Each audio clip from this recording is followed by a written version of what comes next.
And now we continue our tribute to those lost to COVID-19.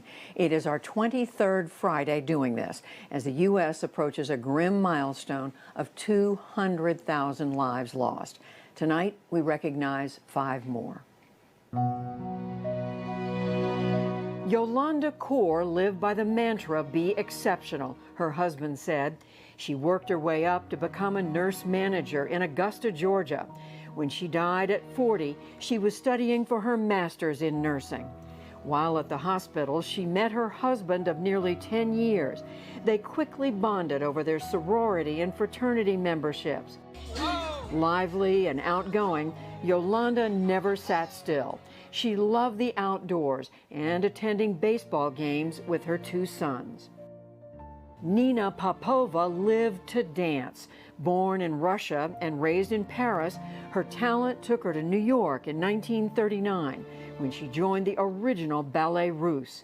Throughout her career, Nina performed on Broadway, danced with what is today the American Ballet Theater, and served as the artistic director of the Houston Ballet.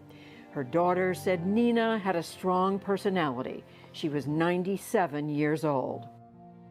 Growing up in Tuscaloosa, Allison Matthews donned bows and pearls, but was an expert in Alabama football.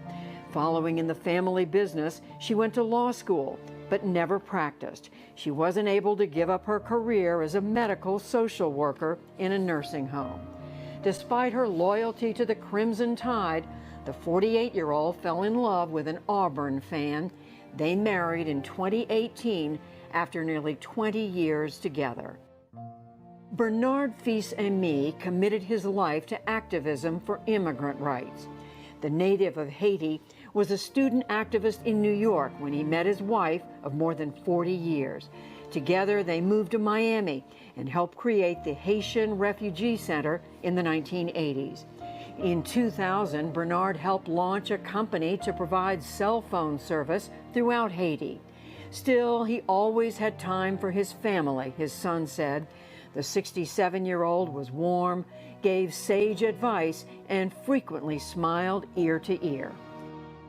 Felicia Florine Campbell was always looking for adventure and risk, her daughter said.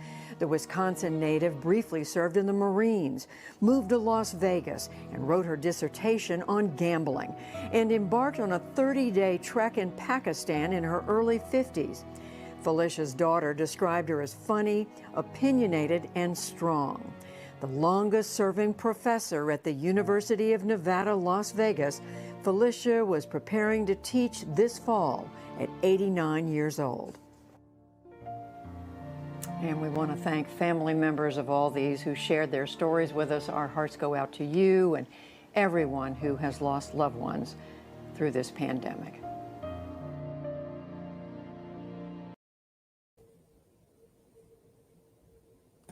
Good morning and welcome to another edition of the National Newspaper Publishers Association's Let It Be Known.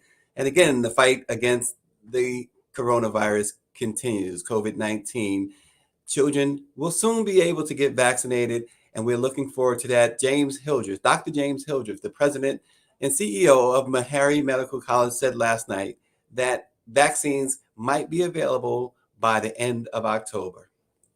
On September 30th, 2005, 14-year-old ShaQuanda Cotton attempted to enter a school building to take a prescribed medication before classes began. An encounter with a teacher's aide on her way to the nurse's office that morning led to her arrest, and months later, as a teenager, she was sentenced as a delinquent by a Lamar County court for assault on a public servant. What began as an ordinary day at school resulted in her being removed from the care of her mother and sentenced to an indeterminate term of up to 7 years in a Texas juvenile detention center. She is now 30 years old, and she recently published a personal account of that ordeal. We will talk this morning with ShaQuanda Cotton. But first, let's bring on the president and CEO of the National Newspaper Publishers Association, Dr. Benjamin F. Chavis Jr. Good morning, Dr. Chavis. Good morning, Stacey Brown. And on behalf of the National Newspaper Publishers Association, we welcome everybody to Let It Be Known. Certainly, we are looking forward to our special guest this morning, ShaQuanda. Her story is so relevant to what's happening with our young people in the criminal justice system in America. And I'm glad that each morning we're starting off about COVID-19. It is still having a disproportionate, deadly impact on Black America. We have to take this virus very seriously, no matter what your age. And we see now that the pharmaceutical companies are making some progress around pediatric vaccination. We're going to talk about that. And of course, Stacey, I'm glad that you're going to be in DC today. You are in DC today with me, and we got some major stories that we're going to be covering for Black America together. But just let me simply say, on behalf of Karen Carter Richards, our distinguished chair of the NNPA, she's the publisher of the Forward Times newspaper in Houston, Texas, and all of the 230 African American owned newspapers and media companies across America. We greet everybody this morning on Let It Be Known. Yeah, Dr. Chavez, and just simply to add to the COVID coverage, Johnson & Johnson, they are now saying that a second shot really protects you. Johnson & Johnson just released a statement this morning, in fact, before we went live, and said that a second shot would now protect you as much as Pfizer and the Moderna vaccine. So more to come on that, Dr. Chavez, as we move now into the news segment of Let It Be Known. This morning, last night, actually, prosecutors at the R. Kelly trial ended their case after calling dozens of witnesses over the past month who detailed the government's sweeping allegations against the singer. Several women and 2 men testified against the R&B star. The defense will now begin calling former R. Kelly employees in an effort to cast doubt on the accounts. Kelly's lawyers must now find ways to counter testimony from accusers alleging an array of misconduct that spans 3 decades. If convicted, R. Kelly could spend the rest of his life in prison. Also this morning, Dr. Chavez, we mourn the loss of Anthony A.J. Johnson, the comedian best known for his parts in Friday and House Party. Johnson was just 55 years old, and he reportedly was found lifeless in a store. An official cause and date of his death hasn't been released, but a nephew told the celebrity gossip website TMZ that he died at a store in Los Angeles, but gave no other details. Johnson's people did confirm the death, but they have not given any more details. He was born in 1965 in Compton, California, and he began acting in his early 20s, appearing in House Party, House Party 2, House Party 3, Lethal Weapon 3, Menace to Society, I Got the Hookup, Babs, Hot Boys, and other big-time movies. And so we mourn the loss this morning of Anthony A.J. Johnson. Also in the news this morning, Ben & Jerry's newest limited batch flavor, a cool combination of cold brew coffee ice cream, marshmallow swirls, and fuzz brownies, is called Change is Brewing. And it was created to help transform the nation's approach to public safety to one that prioritizes community needs. Change is Brewing is part of Ben & Jerry's ongoing work to advance racial justice, calling for the nation to divest from a broken criminal legal system and invest in services that help communities thrive, like mental health treatment, counseling, substance use treatment, and health care. Ben & Jerry's is joining more than 70 other organizations in supporting the People's Response Act, landmark legislation introduced by Congresswoman Cori Bush. So Dr. Chavez, Ben & Jerry's, who joined us, the founders or the owners joined us last year on the National Newspaper Publishers Association's live stream, FIRE, to talk about what Ben & Jerry's was doing as far as in response to the George Floyd murder and social justice. And so now they're moving here to bring more attention to the People's Response Act led by Congresswoman Cori Bush. Yes, I know Ben & Jerry's. They're very progressive. They've been strong supporters of the civil rights movement. They're strong supporters of Black Lives Matter. And they're strong supporters now by being strong entrepreneurs, but they put their money where their perspectives are, and they support all kind of causes toward racial justice, toward equity, toward community empowerment. So we salute them with this new flavor, but it is consistent with what Ben & Jerry does in the progressive community to promote social change, positive social change, and to promote racial equality in America. Yeah, and finally, Dr. Chavis, it's the time of year when a lot of the PGA of America's sections, they call them sections, these are playoffs, that have their annual championships with winners advancing to play in the 2022 PGA Professional Championship in Austin, Texas. This year, two African American professionals won sections. Jabir Bilal was the first Black player to win the Georgia PGA Section Championship, and Wyatt Worthington the second won the Southern Ohio PGA Section Championship. Congratulations to both. And you can read features on both of these men at Black Press USA later this week. So congratulations again to Jabir Bilal and Wyatt Worthington the second on winning the section championships of the PGA. One in Georgia and one in Southern Ohio, which means that they go on to play for major championships in 2022. And by the way, Wyatt Worthington had a great conversation with him yesterday. He credits his success to Tiger Woods. Very good. We salute the PGA Tour. We note that the PGA Tour and the National Newspaper Publishers Association, we have a strategic alliance. And we thank Jay Monahan, the commissioner, and all of those that are working to expand golf to African Americans, men and women, and they're doing so well. And so we salute those two champions and wish them well in the national championships. Absolutely. And also the NNPA, Dr. Chavis, as you well know, enjoys a strategic alliance with the PGA of America as well. And so congratulations to the PGA of America for their continued outreach to the African American community. So now the story of ShaQuanda Cotton really raised eyebrows back in 2005, sentenced to 7 years in detention, 7 years in jail for what they claim assaulting a teacher, assaulting a servant. She only wanted her medication, and that was it. Well, let's bring on ShaQuanda Cotton to talk about her ordeal and the fact that she's written a book now. Good morning, ShaQuanda. Good morning. Good morning, ShaQuanda, and God bless you. And you represent not just what you went through as an individual, but there's so many brothers and sisters, names unknown, stories untold. So thank you for putting your story in a book, and thank you now for working for changes in the criminal justice system, particularly for juveniles that you had to experience.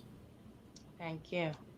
And ShaQuanda, so just briefly, and I know it's always not the easiest thing to do, but let's go back to 2005. You were going to school. You wanted to retrieve some medication. Walk us through what happened that morning. Well, that morning, as I would normally do, I would go in before school start to take my medication with the nurse. And on this day, I tried to go in to take my medicine after the first bell rung, and there was a hall monitor that was at the door, and she told me that I couldn't go in to take my medication. And so from there is when it kind of started. She was telling me that I couldn't come in, so it was me and another friend, and then my cousin. We were all standing there, so we turned and we walked off. And as I was walking off, I seen a group of white girls walking up to the door. And so I kind of just stood back to see whether she was going to let them enter the building, and which she did. And when she did, I went back to ask why they got to enter the building and I couldn't go in to take my medication like I do every morning before school starts. And she started yelling at me, saying that I wasn't coming in the building and to get out, in which I hadn't even made it in because there's two sets of doors. And so she started to push me back, and she pushed me maybe 2 or 3 times. And then the last time when she came towards me to push me, I just kind of put my hands up and she pushed off of my hands. And pretty much from there, there was another teacher. He was the teacher. He came out to, I guess, see what was going on. And he was trying to assist her with getting me out of the building after they told me to go to the office, but he was kind of pushing me with his chest and he pushed me into the door, and I had a pencil, so I had a laceration in my hand from the pencil. I had a contusion on my forehead from hitting the metal door after he was trying to shove me back out of the door. And so at this time, another teacher had came and they told me to go to the office again. So I ended up in the office. They wouldn't call my mom. They wouldn't let anyone in. They just pretty much had me locked in the principal's room until they figured out what they were going to do next. I believe, and you have to forgive me if I look like I'm kind of thinking, because there's been like medication and stuff that I've been on that has affected my memory. So Yeah, that's okay. This is in Paris, Texas, right? yeah, And what school was this again? Paris High School. Paris High School. And this Dr. Chavis was in 2005, and as you said at the top, Dr. Chavis, we continue to see this type of treatment go on. James Wright writes in that the country's criminal justice system is systemically racist and insane. Dr. Chavis, I know you want to weigh in on that situation. I'll give you the floor. Well, thank you, ShaQuanda. No. Thank you. You gave us a good overview of what actually happened. But tell us now, while you were there in the principal's office, what did they ultimately decide to do? How did how did law enforcement get involved in it? They called the police? How did that happen? At the time, we had a school officer that they had contacted, and I pretty much waited. I was in the office maybe a couple hours, and at first, I was just thinking I was waiting for them to come in and talk to me so that I could tell them what happened, but instead, they came with the school police and the police officer for the school. They had the ambulance there, and this was maybe 2 hours after the incident that they called the ambulance for the hall monitor and saying that she was injured. But um, other than that, I was just Did they give you were you able to take your medication? no. Yeah, so, Okay. so they they denied her a medication. They denied her rights altogether. She couldn't call her mother, um, and juveniles are allowed to at least do that, Dr. Chavis. But Right. And go ahead. how old was Shaquanda? How old were you when this happened? I was 13, no, 14. 14, I'm sorry. 14 years old. Okay. Yeah, yeah, and so and we can still, here we are. You're 30 years old now, and we can still hear and see the trauma, Shaquanda. But you have made steps to try and recover somewhat, ease the pain a little bit, and by writing this book. Tell us about the book, Shaquanda. Um, well, the book really it starts back before the incident, because there was a lot of things that was going on in the school system that actually led up to the incident that happened with me. So in my book, there's account after account of um just when we moved to Paris in 91, I believe. I was 99. I was 8. Pretty much from the 4th grade on, I had problems even with it when it was school write-ups. It's a lot. So the book kind of goes into detail and account of quite a few incidents at the schools from the time I was in the 3rd grade up until the incident. And And then also after the incident, there's a couple chapters of things that went on that happened after I was released. and you want to tell us the name of the book? You want to show the book, ShaQuanda, and tell us the name of the book? The name of my book is Memoir of a Teacher Slapping B. Yeah, and so and talk about the name of that book. Why did you title it that? The name comes from I had a job here in Paris, Texas at Brentwood Terrace at the nursing home. And there was actually a night that I was sick and I was off of work, and one of the head nurses, she decided she was gonna tell all of my coworkers and in front of the residents that she was mad first that I wasn't at work, and then she told them that I was just a teacher slapping bee. And that's kind of where the name came from because, Mhm. it just shows after all of those years, people still tend to grasp onto that, and they grasp on to the things that's been put in the media or put in the newspapers. They don't really have any facts, but you know, it just kind Yeah. of shows where we're at with this even after all this time. Yeah, absolutely. And you always hear, and authorities will say that everyone in jail will say they don't belong there, they shouldn't be there, but you truly should not have been there, and you spent quite a bit of time there. Can you tell us how you were able to get through that time? I honestly don't know how I did it. Um, I depended a lot upon like my mom coming to see me or my friends or Brenda, Tiffany, like just the people that was close to me. That's what I really depended on is those weekend visits or getting to write letters home, getting to make phone calls. Those were the things that kind of helped me to get through.